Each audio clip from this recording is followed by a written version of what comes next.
যে পার্টটা আছে এখানে যে বাকি ওষুধগুলো আছে তার মধ্যে প্রথম ওষুধটা আছে প্যারাসিটামল, যেটা খুব কমন ওষুধ, যেটা সম্বন্ধে তোমাদের সকলেরই পরিচয় আছে এবং এই ওষুধটা সকলে প্রায় বাড়িতে এমার্জেন্সি ভিজিটে রেখে দেয়।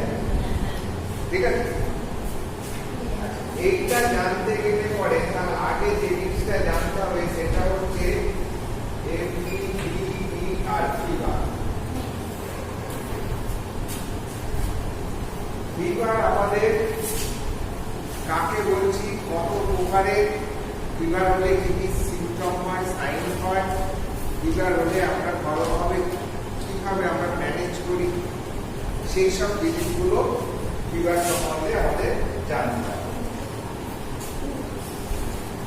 এবার ফিভার জানার আগে আমাদের কি জানতে হবে, physiologically body temperature, normal body temperature.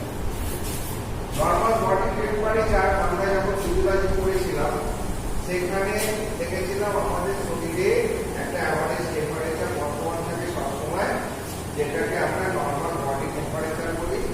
এবং এই হিউম্যান বডি টেম্পারেচার বিভিন্ন স্থানে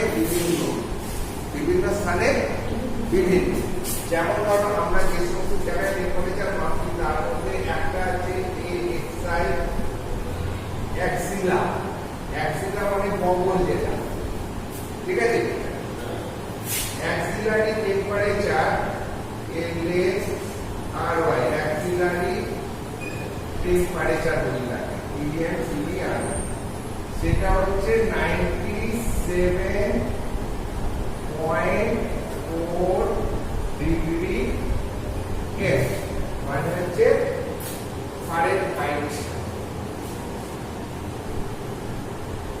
অ্যাক্সিলারি টেম্পারেচার মানে হচ্ছে, এবার টেম্পারেচার কিসের সাহায্যে মাপি আমরা, জেনারেলি থার্মোমিটার, তাই তো। থার্মোমিটার মানে হচ্ছে যে থার্মোমিটারটা তোমার মেইনলি আমাদের নরমাল বডি টেম্পারেচার মানে থার্মোমিটারটা প্লেস করি আমরা বিভিন্ন স্থানে, সেই অনুপাতে আমাদের বডি টেম্পারেচার চেক করা হয়। এটা হচ্ছে ORAL, ওরাল টেম্পারেচার। যত অ্যাক্সিলারি টেম্পারেচার হবে ওরাল টেম্পারেচার তার থেকে 1 ডিগ্রি বেশি হবে, 98.4 ডিগ্রি পয়েন্ট। এইটা মনে রাখবে যে অ্যাক্সিলারি টেম্পারেচার যতটা হবে ওরাল টেম্পারেচার তার থেকে 1 ডিগ্রি বেশি। আর 3 নম্বর হচ্ছে তোমার ANAL, অ্যানাল টেম্পারেচার। এবার ওরাল যতটা হবে তার থেকে আরো 1 ডিগ্রি বেশি হবে অ্যানাল টেম্পারেচার, 99.4 ডিগ্রি পয়েন্ট।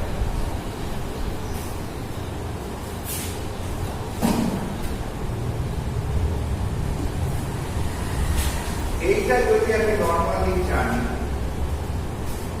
তো তবে ফিভার আমরা কাকে বলবো, ফিভার কাকে বলবো, যখন আমাদের বডি টেম্পারেচার 99.4 ডিগ্রি ফারেনহাইট থেকে বেশি হবে তখন আমরা সেই কন্ডিশনটাকে ফিভার বলবো। ঠিক আছে, ফিভারে তোমার ফিভার যখন হচ্ছে 99.4 ডিগ্রি ফারেনহাইট থেকে বেশি যাচ্ছে, আবার উপরে উঠে যাচ্ছে, দ্যাট ইজ ফিভার। এই ফিভারে যখন হয় তখন কিছু সাইন সিম্পটম দেখতে পাই আমরা। জ্বর হলে কি হয়, জ্বর হলে গা বা যন্ত্রণা হয়, কপাল মাথা টিপ করে, আবুলমুনি হয়, বমিও হয়, চোখ মুখ লাল হয়ে যায়, তাই তো, রক্ত করে মাথায় যন্ত্রণা হয়, হাতে পায়ের মাসেলস গুলো পায়ে কামড়ায়, বেঁধে ধরে, অনেক সময় হাইপক্সিয়া মানে হাইপোভলিউমিয়াও দেখা যায় টেম্পারেচারের জন্য, বডির ফ্লুইডের পরিমাণটা কমে যায়, তার জন্য মানে হাইপোভলিউমিয়া বলে, সেটা আমরা দেখতে পাই। তো এইরকম কতগুলো জিনিস দেখতে পাই। এবার যখনই ফিভার হয় আমাদের হার্টবিটটা বেড়ে যায়। যখনই ফিভার হয় হার্টবিটটা বেড়ে যায়, তার জন্য আমরা পালস রেটটা বেশি পাই। ঠিক আছে, এবার জেনারেল যত ফিভার আছে সেখানে আমরা এই পালস রেটের সঙ্গে যে বডি টেম্পারেচারের একটা রেশিও মানে একটা রিলেশন আমরা দেখতে পাই। ঠিক আছে, কিরকম রিলেশন ওটা বলেছিলাম আমি। পালস রেটের সঙ্গে বডি টেম্পারেচারের রিলেশন কি আছে? এই যে 100 ডিগ্রি সমান 100 ডিগ্রি ফারেনহাইট, মানে জ্বর হলে তুমি এটা বাড়লে 100 ডিগ্রি, হ্যাঁ এইটা হলে তবে জ্বর বলছি। 100 ডিগ্রি ফারেনহাইট টেম্পারেচারে আমরা যখন জেনারেল পালস মেপে দেখি তখন দেখি 100 per minute.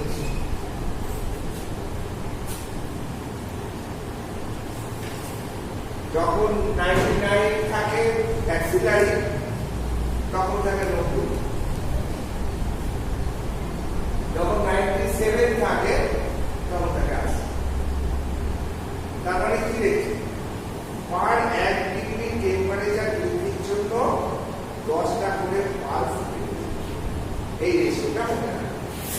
1 degree Fahrenheit temperature বাড়লে পরে 10 পালসের আগে 10টা বাড়ে, 10 পার মিনিট বাড়ে, ইনক্রিজ করে। 2 ডিগ্রি বাড়লে পরে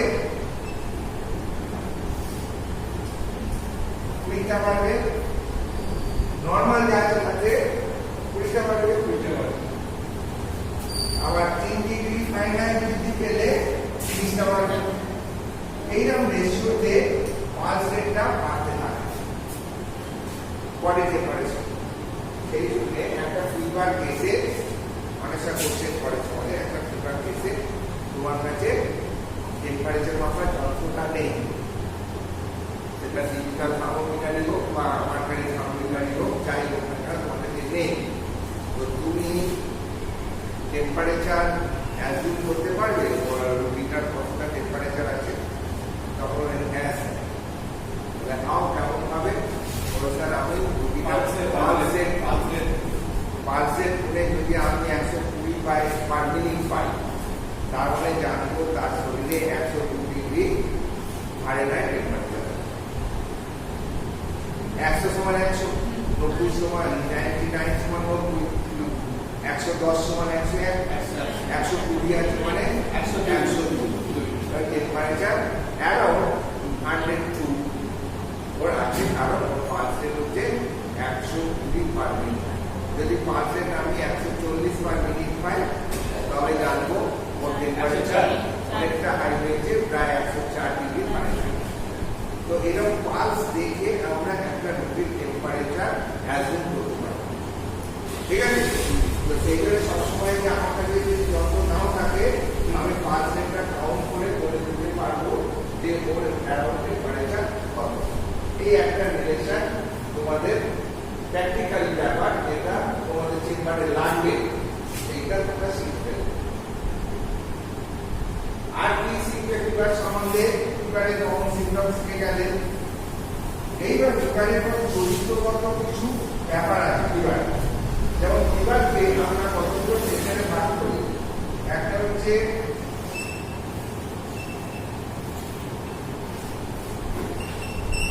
intermittent code,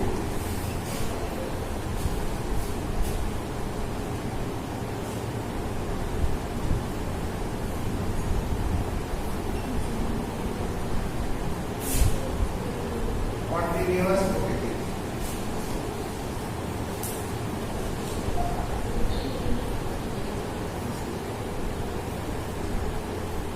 remittent code, intermittent, continuous আর রেমিটেন্ট।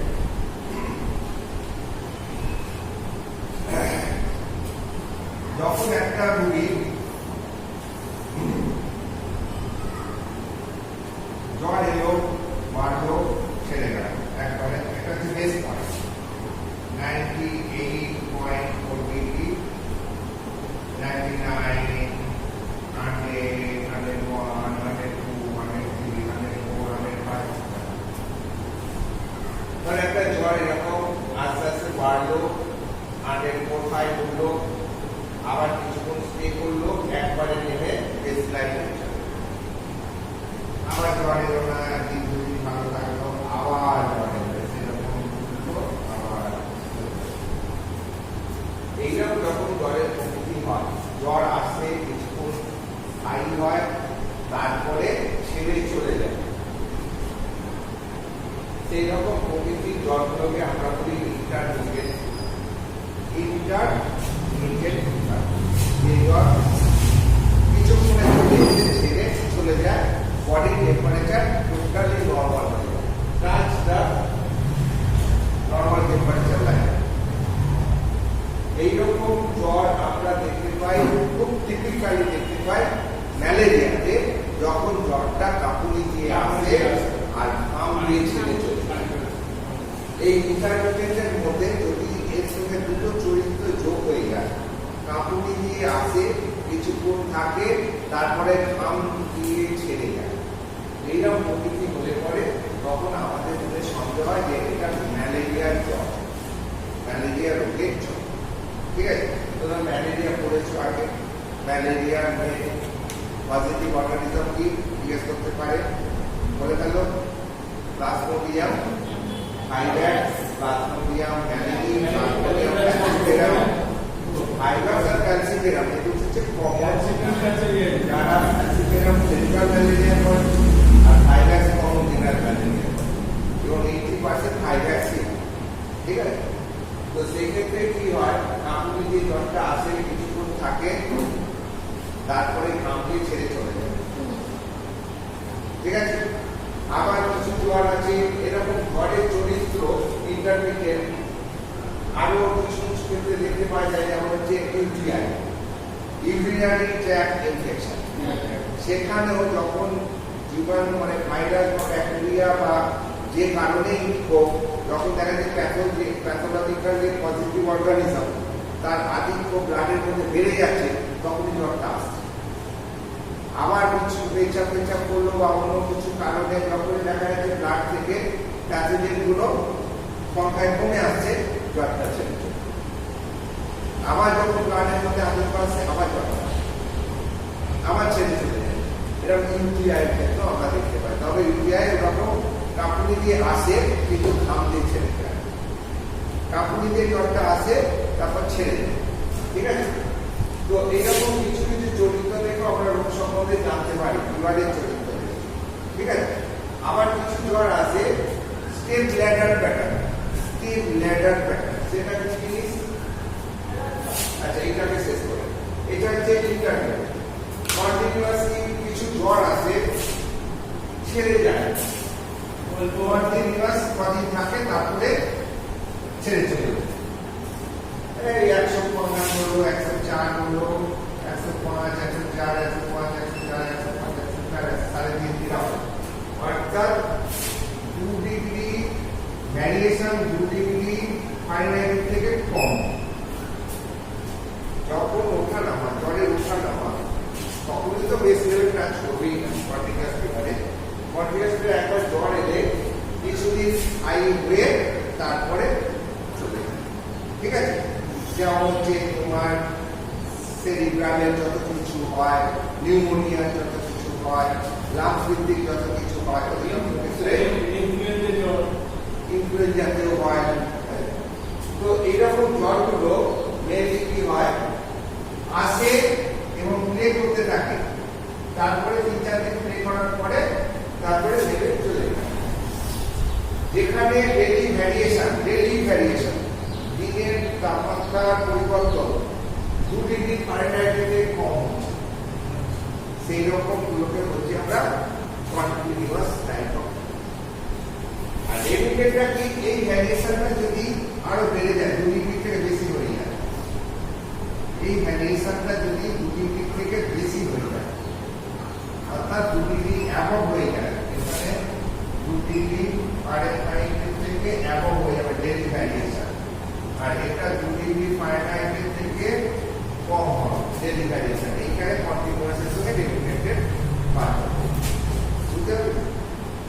তো এইরকম প্রপার নিউমোনিয়া, তারপর হচ্ছে তোমার লাংস অ্যাবসেস, এরকম ক্ষেত্রে এরকম রেমেডিয়াল প্রকৃতি দেখতে পাওয়া যায়। ঠিক আছে, তো এটা হচ্ছে একটা চরিত্রগত ব্যাপার। আবার কিছু কিছু মানে আর কি তোমার জ্বরের গতিবিধি দেখে অনেক সময় কিছু প্যাটার্ন আমরা দেখতে পাই। যেমন হচ্ছে একটা হচ্ছে তোমার খুব কমন, সেটা হচ্ছে প্রথম দিন জ্বর এলো 100 ছিল, তারপরে দিন 101, তারপরে দিন 102, তারপরে দিন 103, তারপরে দিন 104, তারপরে 104 উঠে কন্ডিশন করে তারপরে আস্তে আস্তে স্টেপ ল্যাডার, এটাকে বলছি আমরা স্টেপ ল্যাডার। টিপিক্যালি এটা দেখতে পাওয়া যায় first week of typhoid. First week টাইফয়েডের তো আগে 4 উইকে মার্ক করা ছিল। টাইফয়েড রোগটা খুব ভারী জ্বর, এলে সঙ্গে সঙ্গে ছেড়ে যায়। প্রথম সপ্তাহে এরকম ভাবে স্টেপ বাই স্টেপ এরা বাড়তে থাকে। প্রথম দিন 100, তারপর দিন 101, তারপর 102, তারপর 103, 104, এইরকম ভাবে স্টেপে স্টেপে এরা বাড়তে থাকে। তাই এই ধরনের চরিত্রটাকে বলি আমরা স্টেপ ল্যাডার প্যাটার্ন। এটা টিপিক্যালি আমরা দেখতে পাই টাইফয়েডের ফার্স্ট উইক, প্রথম সপ্তাহ। বুঝতে পেরেছেন? এইরকম প্রকৃতি দেখেও অনেক সময় আমরা মানে টেম্পারেচার প্রকৃতি দেখে তার প্যাটার্ন দেখে আমরা রোগ নির্ণয়ে সাহায্য করতে পারি। ঠিক আছে, তো দেখে জ্বর সম্বন্ধে মোটামুটি যেগুলো তোমাদের জানানো ছিল মোটামুটি আমি জানিয়ে দিলাম। এইবার এই জ্বরের জন্য তোমাদের যে ওষুধ আছে সেখানে তোমরা আগে একটা করেছিলে অ্যাসপিরিন, কিছুটা এগোতে পারে। এইবারে এই সেক্টরে যেটা আছে জ্বর কমানোর জন্য সেটা হচ্ছে প্যারাসিটামল। ঠিক আছে, এই প্যারাসিটামল সম্বন্ধে একটুখানি আমরা আগে দেখাবো।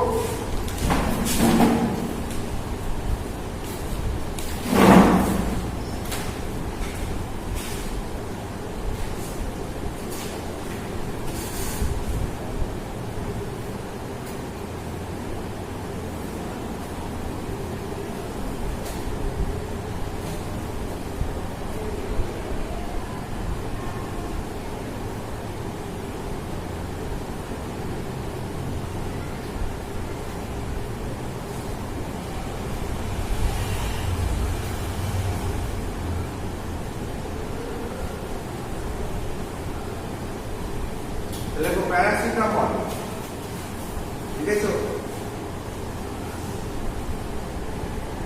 যার অপর নাম হচ্ছে অ্যাসিটামিনোফেন, ACETA, MINOPHEN,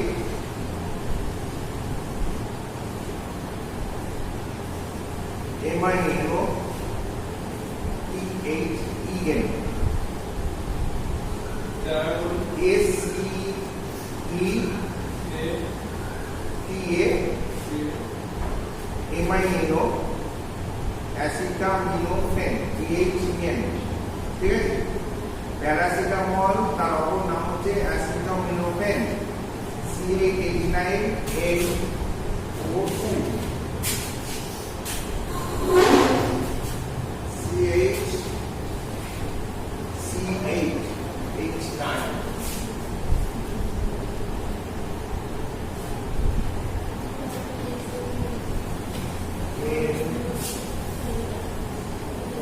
এটা হচ্ছে কেমিক্যাল ফর্মুলা।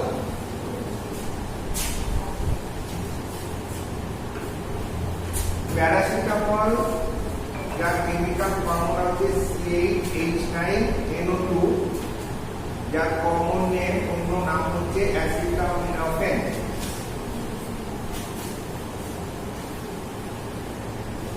এটি একটি গন্ধহীন সাদা রঙের তীব্র স্বাদযুক্ত পাউডার।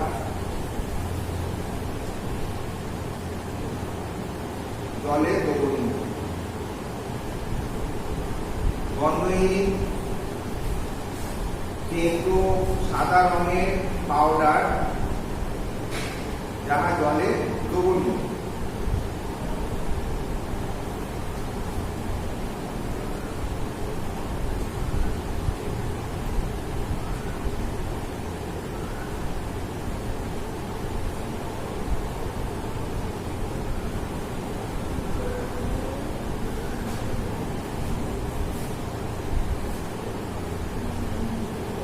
আছে?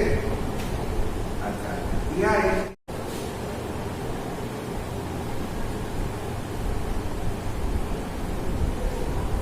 জ্বর, যন্ত্রণা ও প্রদাহ উপশমকারী ঔষধ। ইহা একটি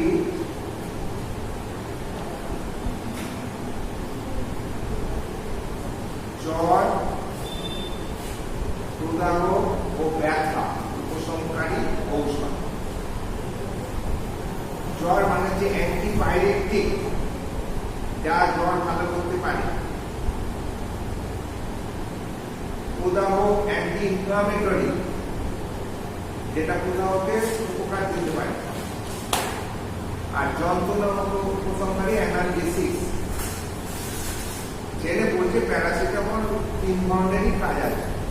জ্বর কমাতে পারে, প্রদাহ কমাতে পারে, ব্যথা কমাতে পারে। ঠিক আছে?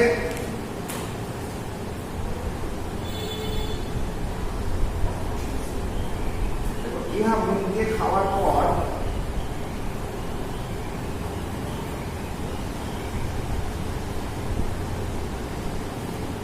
ইহা মুখ দিয়ে খাওয়ার পর জিআই ট্র্যাক্ট থেকে, জিআই মানে গ্যাস্ট্রোইন্টেস্টাইনাল ট্র্যাক্ট থেকে, জিআই ট্র্যাক্ট থেকে ইহা খাওয়ার পর জিআই ট্র্যাক্ট থেকে, ভালো করে দেখো সুন্দর করে, ইহা খাওয়ার পর জিআই ট্র্যাক্ট থেকে খুব দ্রুত এবং সম্পূর্ণভাবে শোষিত হয়।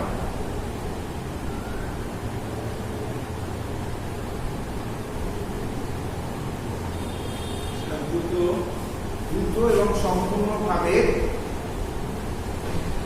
শোষিত হয়। দ্রুত এবং সম্পূর্ণভাবে শোষিত হয় ও পরে শরীরের সমস্ত কলাকোষে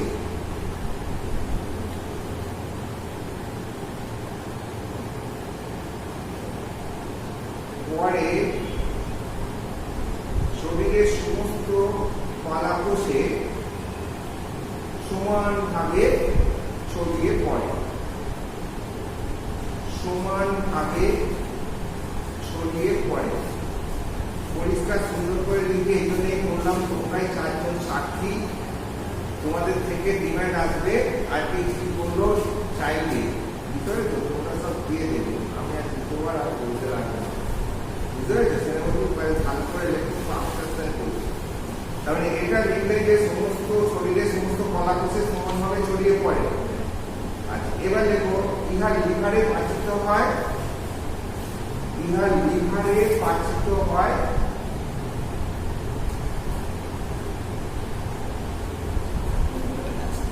হ্যাঁ, এবং অতিরিক্ত মূত্র দিয়ে শরীর থেকে নির্গত হয়ে যায়।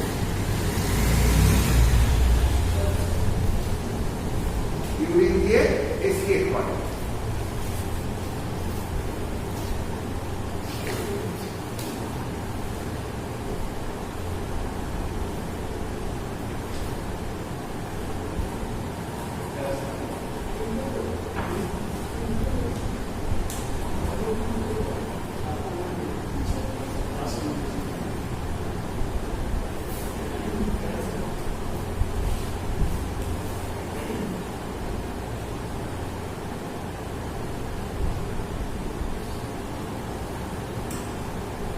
When should it be used? কখন এটা ব্যবহার করবে?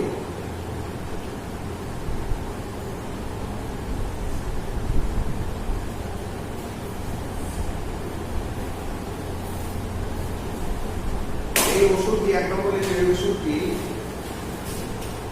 1 নম্বরে, এই ওষুধটি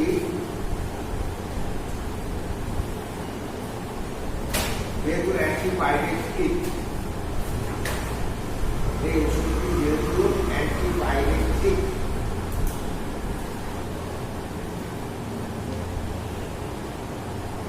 সেই হেতু বিভিন্ন রোগে জ্বর কমানোর জন্য, সেই হেতু বিভিন্ন রোগে জ্বর জ্বর কমানোর জন্য ব্যবহৃত হয়। ফার্স্ট কথা,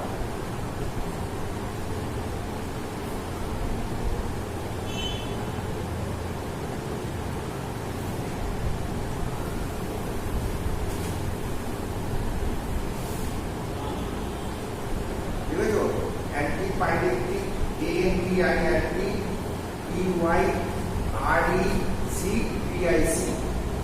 অ্যান্টিপাইরেটিক লিখতে পেরেছো? ANTIPYRECTIC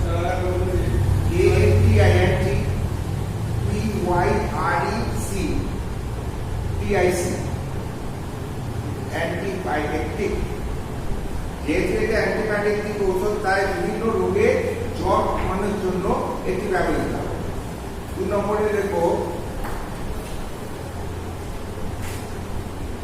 যেহেতু এটি একটি ব্যথা উপশমকারী ঔষধ যাকে অ্যানালজেসিক বলা হয়, যেহেতু এটি একটি ব্যথা উপশমকারী ঔষধ, সেই জন্য ইহা বিভিন্ন প্রকারের যন্ত্রণা, যেমন যেহেতু এটি একটি ব্যথা উপশমকারী ঔষধ, ব্যথা উপশমকারী ঔষধের প্যাকেটে ওখানে লিখে রাখতে নাও অ্যানালজেসিক, প্যাকেটে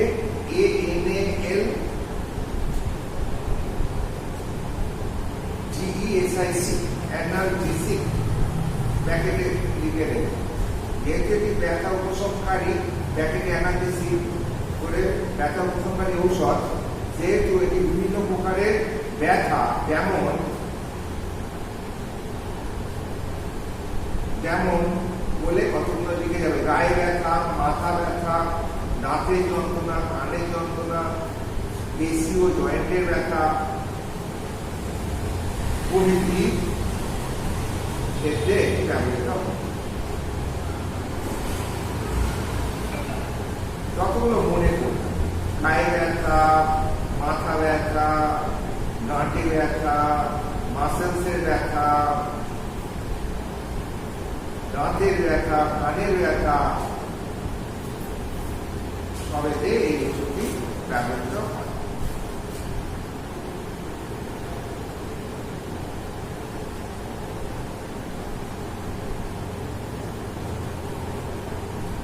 আর যেহেতু এটি অ্যান্টি ইনফ্লামেটরি, তাই বিভিন্ন প্রকারের আঘাত, ইনজুরি প্রভৃতিতে এটি ব্যবহৃত হয়। যেহেতু এটি একটি অ্যান্টি ইনফ্লামেটরি মানে প্রদাহ নাশকারী ঔষধ, তাই বিভিন্ন প্রকারের ইনজুরি প্রদাহ এটি কমাতে পারে। চোট, আঘাত, মুচকে যাওয়া, মানে যেগুলোকে বোঝায় মেকানিক্যাল ইনজুরি। যেহেতু এটি অ্যান্টি ইনফ্লামেটরি ঔষধ, সেহেতু এটা বিভিন্ন প্রকারের আঘাত, যেমন কেটে যাওয়া, মুচকে যাওয়া, ভেঙে যাওয়া, লিগামেন্টের চোট প্রভৃতি ক্ষেত্রে ব্যবহৃত হয়।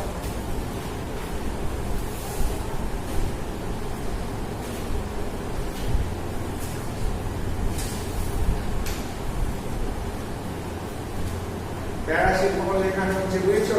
তুমি লাস্ট দেখলে ওই থেকে লিখে নেবে। আচ্ছা, এটা গেল ব্যবহার। প্যারাসিটামলের ব্যবহার করলে এই লিখবে। এবার হচ্ছে এটা কিভাবে পাওয়া যায় আর কেমন ভাবে দেওয়া হয়, ঠিক আছে? অর্থাৎ how it is supplied and given to the patient, how it is supplied and given to the patient। কিভাবে পাওয়া যায় তোমরা তো জানো, ট্যাবলেট হিসাবে পাওয়া যায়, সিরাপ হিসাবে পাওয়া যায়, তাই তো? ট্যাবলেট হিসাবে দেখুন, ট্যাবলেট হিসাবে তোমার 125 mg, 250 mg, 500 mg, 650 mg, 1 গ্রাম, 1000 mg, লিখে নাও। এইরকম ট্যাবলেট হিসাবে পাওয়া যায়।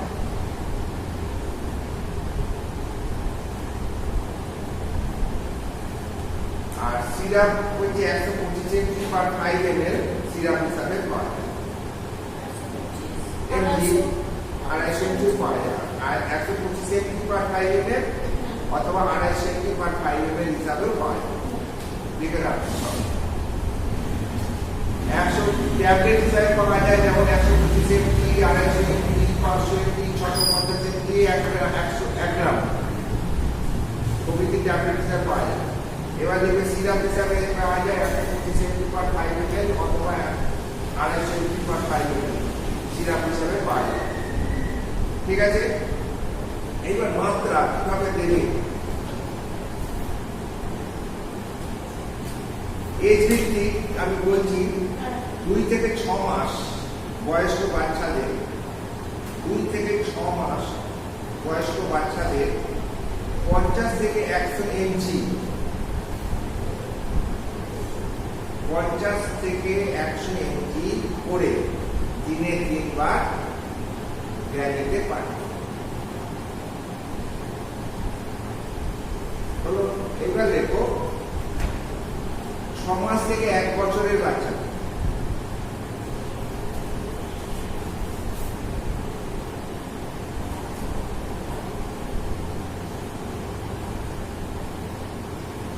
থেকে 125 এমজি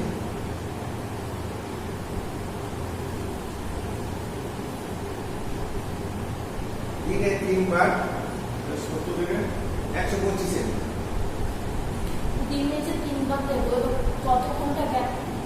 3 বার মানে 4 ঘন্টা গ্যাস, 4 থেকে 5 ঘন্টা ঘন্টা সকালে দুপুরে রাখতে, ঠিক আছে, ম্যাক্সিমাম 6 ঘন্টা, 4 থেকে 6 ঘন্টা ব্যবধানে দেওয়া যায়।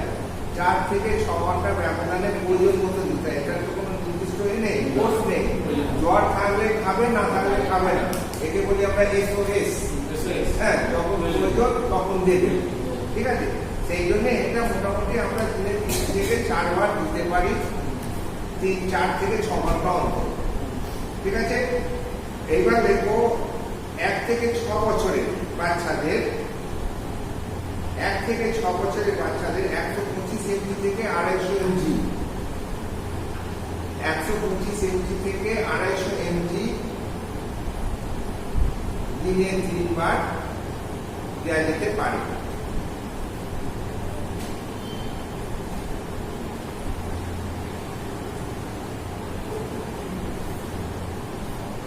থেকে 12 বছরের বয়স্ক রোগীদের 250 থেকে 500 এমজি দিনে 3, ওখানে 3 থেকে 4 বার দিতে হবে, কারণ 4 বারও আমরা ম্যাক্সিমাম মাত্রা 4 বার পার ডে, দিনে 4 বার দিতে পারি। ম্যাক্সিমাম মাত্রা হচ্ছে 1 এমজি করে দিনে 4 বার, অর্থাৎ 4000 MG per day maximum dose দিতে পারি। ও দুটো দিলে টক্সিসিটি অ্যারাইজ করবে অ্যাডাল্টে। সেটা 2 থেকে 6 থেকে 12 বছরের বাচ্চাদের 250 থেকে 500 এমজি করে আমি মাত্রাটা কমিয়ে রেখেছি, 3 বার দিতে বলছি, কিন্তু ওটা 3 থেকে 4 বার হতে পারে, তোমরা লিখতে পারো 3 থেকে 4 বার প্রয়োজন। এইবার অ্যাডাল্টদের ক্ষেত্রে 500 থেকে 650 এমজি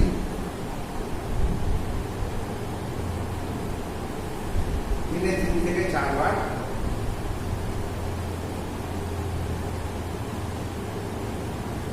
দেওয়া যেতে পারে,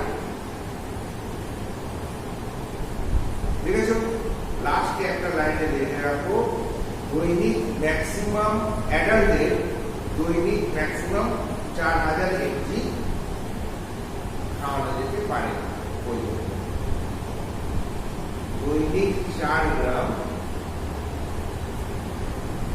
যাদের বিশাল হেভি অ্যাক্সিডেন্ট হয়েছে, এই দিক ভেঙে গেছে, সেই দিক ভেঙে গেছে, মানে ফ্র্যাকচার হয়ে গেছে, তাদের যন্ত্রণা উপশম করার জন্য 1 গ্রাম করে দিনে আমরা 4 বার,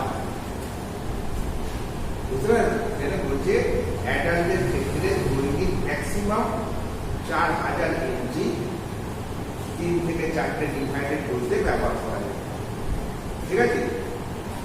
তার মানে 1000 এমজি ট্যাবলেট আমি দিনে 4টে ম্যাক্সিমাম খাবো, একসাথে নয়, হ্যাঁ, ওই 3 থেকে 4 থেকে 6 ঘন্টা অন্তর। এইবার খাওয়ানোর পরে কি হবে? সাইড এফেক্ট হবে। সাইড এফেক্ট কি হতে পারে? পার্শ্বক্রিয়া,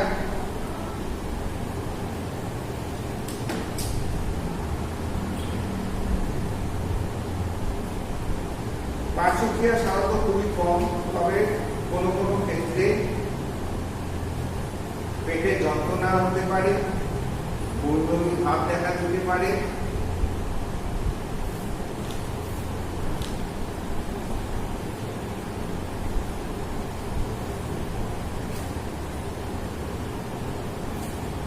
পার্শ্বক্রিয়া খুবই কম, তবে কোনো কোনো ক্ষেত্রে পেটে যন্ত্রণা দেখা দিতে পারে আর বমি ভাব দেখা দিতে পারে। ঠিক আছে? আর যাদের হাইপার সেন্সিটিভিটি থাকে তাদের অ্যালার্জিক রিয়াকশন দেখা দিতে পারে। যাদের প্যারাসিটামলে অ্যালার্জি আছে সোজা কথা, তাদের অ্যালার্জিক রিয়াকশন যেমন চামড়ায় উঠবে, চুলকানি, শ্বাসকষ্ট প্রভৃতি দেখা দিতে পারে।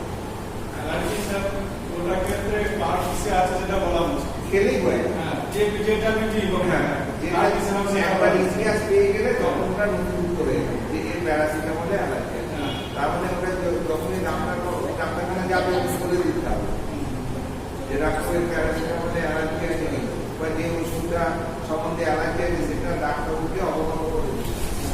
আগে থেকে বলে দেওয়া উচিত যে আমাদের হ্যাঁ, যেমন সালফারে যারা থাকে তারা যে বলিলে স্যার সালফারে যাদের ওষুধ আছে আমার অন্য ট্যাবলেট অন্য ট্যাবলেট, তবে সেই ডাক্তার সেইভাবে দেবে। এটা গেল পার্শ্বক্রিয়া। লাস্ট হচ্ছে প্রিকশন। প্রিকশন কি কি নেবে?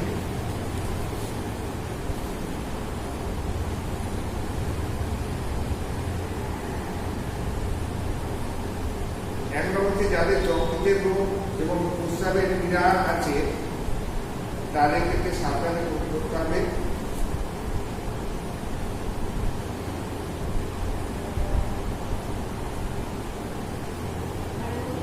যাদের যকৃতের রোগ লিভার ডিজিজ এবং ইউটিআই পেচ্ছাপ নালীতে সংক্রমণ আছে তাদের ক্ষেত্রে সাবধানে করতে হবে।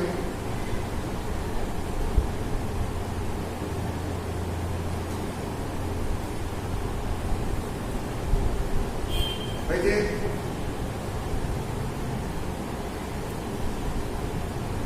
দু নম্বরে লেখো পেপটিক আলসার রোগীদের অ্যান্টাসিড সহ ওষুধ দিতে হবে।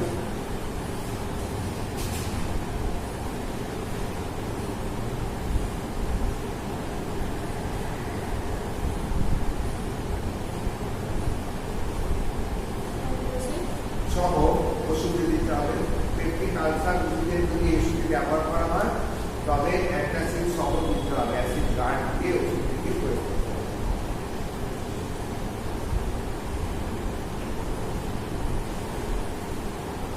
3 নম্বরে গর্ভবতী মহিলাদের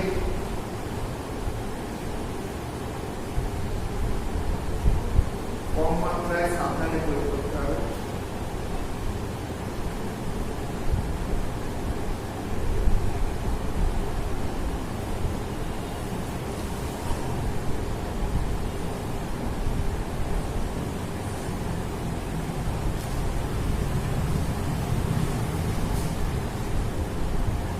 গর্ভবতী মহিলাদের কম মাত্রায় সাবধানে ব্যবহার করতে হবে। বুঝতে পেরেছ?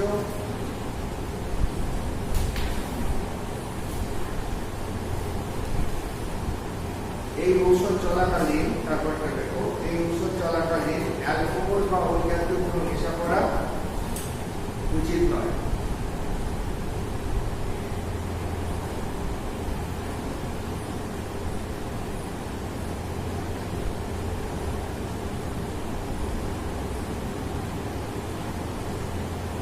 ঔষধ চলাকালীন অ্যালকোহল বা ওই জাতীয় কোনো নেশা করা উচিত নয়।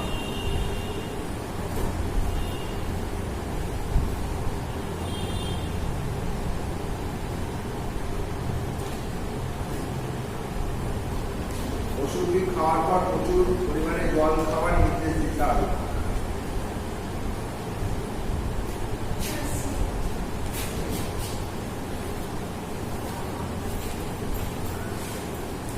ওষুধটি খাওয়ার পর প্রচুর পরিমাণে জল খাওয়ার নির্দেশ দিতে হবে।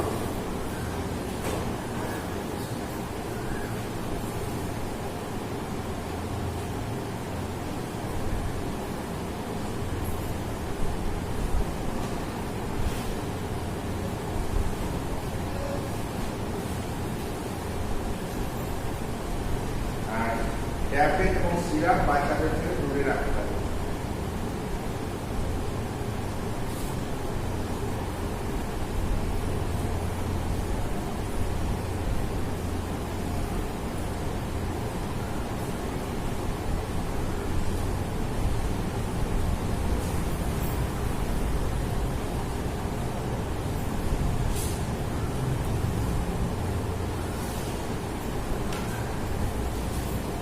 লাস্ট কথা লিখে 3 থেকে 4 দিনের বেশি ইউজ করা উচিত নয়। 3-4 দিনে যদি জ্বর না ভালো হয় তবে ব্লাড টেস্ট রক্ত পরীক্ষা বা অন্যান্য টেস্ট বা ডক্টরের কাছে যেতে হবে।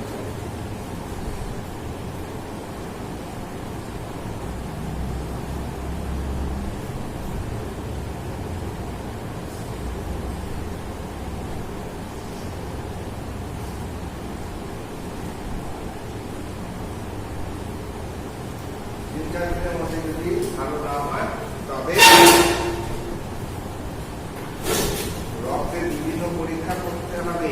একটা লিখে রাখো সিবিসি আর test for dengue, malaria, typhoid.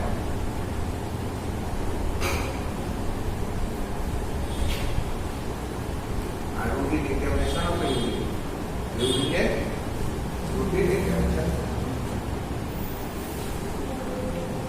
Okay, CBC, malaria, typhoid, dengue, তিনটি আমাদের বেশি হয়। সেই তিনটে জীবাণু অস্তিত্ব রক্তে আছে কিনা দেখা।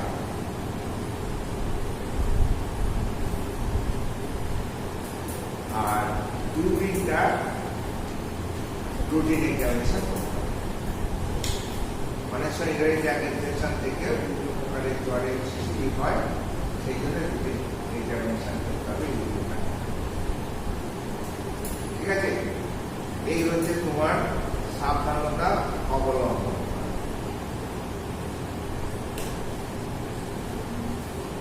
জ্বর হলে কিভাবে ম্যানেজ করবে, ঘরোয়া হবে, তখন কি বলবে? যদি জ্বর মাথায় করে যে আইস প্যাক মাথায় করতে হবে, বা জল ভর্তি দিয়ে কপালে জল ভর্তি দিয়ে হাওয়া করতে হবে। হ্যাঁ, ওয়ারেসে যেহেতু হাইপোকালমিয়া দেখা যায়, ওয়ারেসে জল খাওয়াতে হবে, সিদ্যুৎ খানা খাওয়াতে হবে, ঋতু ব্যবহার করতে হবে। যেগুলো ঘরোয়া পদ্ধতিতে করা হয় যেটা, আর পারলে প্যারাসিটামল যদি থাকে খাওয়ার পরে দিতে হবে। সাবধানতায় কিন্তু এই ওষুধটি খাওয়ার পরে খাওয়া উচিত। ওই একটা কথা লিখে রাখো। এই ওষুধটি সাবধানতায় যতগুলো লিখেছ তার সঙ্গে অ্যাড করে দাও। এই ওষুধটি প্রচুর জল খেতে হবে যেমন বলেছি, তেমন হলে এই ওষুধটি খালি পেটে খাওয়া উচিত নয়, সপ্তাহে খাওয়ার পরে খাওয়া উচিত। আজকে প্যারাসিটামলটা লেখা রাখো, হয়তো একটা কমপ্লিট হয়ে গেছে একটা পার্ট।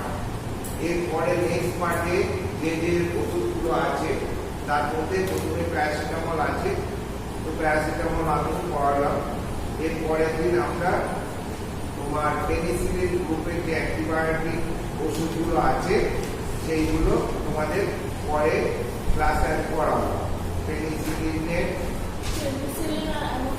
ওই তো পেনিসিলিন অন্য সবই পেনিসিলিন গ্রুপের মধ্যে পড়বে। পেনিসিলিন আছে, অ্যামোক্সিলিন আছে, অ্যাসিসিলিন আছে।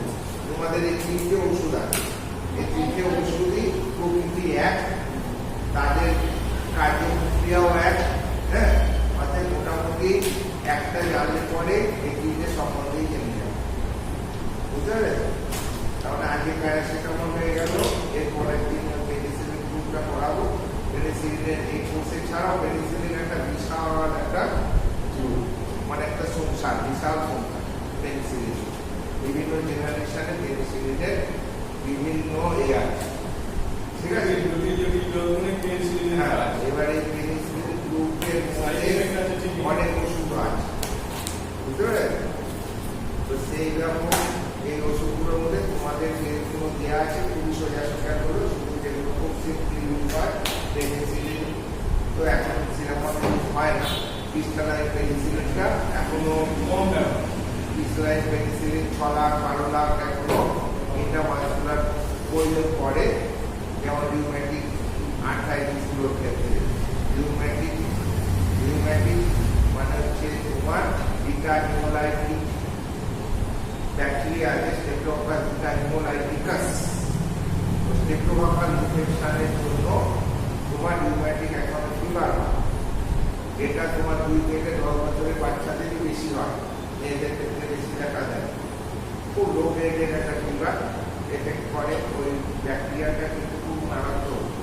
ওই সময় যদি আমরা চিনতে পারি না সেই জন্য আমরা চিকিৎসা করি, আমরা ভালো হয়ে যায়, ফল ভালো হয়ে যায়। কিন্তু না, ওই ব্যাকটেরিয়াগুলো বিভিন্ন অর্গানে গিয়ে পার্মানেন্ট ড্যামেজ করে। মেনলি তোমার হার্টের ভালভুলার ডিফেক্ট করতে পারে। দেখবে রিউম্যাটিক হার্ট ডিজিজ বলে একটা চ্যাপ্টার আছে। এই rheumatic fever oriented heart disease, বাচ্চাবেলায় রিউম্যাটিক ফিভার হয়েছিল বা রিউম্যাটিক ইনফেকশন হয়েছিল, যেটা রিউম্যাটিকাস প্রপারলি কেয়ার নেয়নি, তো ওরা হার্টকে ড্যামেজ করে দিয়েছে। ফলে বিভিন্ন প্রকারের ভালভুলার ডিফেক্ট দেখা দিচ্ছে, হার্টে প্রবলেম দেখা দিচ্ছে। আর কারো ক্ষেত্রে জয়েন্টে প্রবলেম সৃষ্টি করে, জয়েন্টে কোথাও পড়ে, পেট করে, মানে আর্থ্রাইটিস সৃষ্টি করে। তাকে আমরা বলি রিউম্যাটিক আর্থ্রাইটিস। যেটা ওই সময় ব্যাপারটা হয়েছিল ঠিক মতো করা হয়নি, জয়েন্টগুলোতে হয়েছে। ওই যখন আরো বড় হলো, ধরো 18-19-20 বছর বয়স হলো, তখন দেখা গেল যে পঙ্গু হয়ে যাচ্ছে, মানে হাঁটতে পারছে না, জয়েন্টগুলো ফুলছে। তখন আমরা ওই যে বললাম বিভিন্ন ব্লাড টেস্ট করি, ওখানে রিউম্যাটিক ফিভারটার জন্য ASO টাইটার বলে একটা টাইটার আমরা দেখি, দেখে দেখা যায় ASO টাইটার। ওইটার পরিমাণ বেড়ে যাবে যদি রিউম্যাটিক ইনফেকশন নর্মাল রেঞ্জে থাকবে এবং নর্মাল রেঞ্জে চলে যাবে। তার মানে ওর যখন আমার কাছে যখন এলো 18 বছর বয়সে গাঁটে ব্যথা, তখন রিউম্যাটিক ফিভারের কোনো একটা যুক্ত নেই। গাঁটে ব্যথা নিয়ে আর্থ্রাইটিস নিয়ে এসছে, ওতে আমার আমাদের ইউরিক অ্যাসিড বেড়েছে, ইউরিক অ্যাসিডটা নর্মাল। তো বাতের যে বিভিন্ন বাতের ব্যথাগুলো হয়, সেখানে ইউরিক অ্যাসিড থেকেও রকম কাট করলে, যেটাকে আমরা গাউট বলি। ইউরিক অ্যাসিড থেকে যখন আর্থ্রাইটিস হয়, সেই রোগটাকে বলি আমরা গাউট। আবার রিউম্যাটিক ফিভার অরিয়েন্টেড যখন এইরকম জয়েন্ট পেনগুলো হয়, তখন তাকে বলে আমরা রিউম্যাটিক আর্থ্রাইটিস। রিউম্যাটিক আর্থ্রাইটিস হলে পরে জিনিসটা পেনিসিলিন একটা ভালো কৌশল, ওর যে ASO টাইটারটাকে আস্তে আস্তে কমিয়ে দেবে। অ্যাডাল্টদের 12 লাখ পরিমাণ আমরা মোটামুটি 15 দিন মতো, টানা 6 মাস এরকম দিয়ে গেলে মোটামুটি ওই ASO টাইটারটা কমে যাবে, জয়েন্ট পেনগুলো কমে যাবে, রোগটা সম্পূর্ণভাবে ভালো হবে। বুঝতে পেরেছো? তো সেইটাও পেনিসিলিন একটা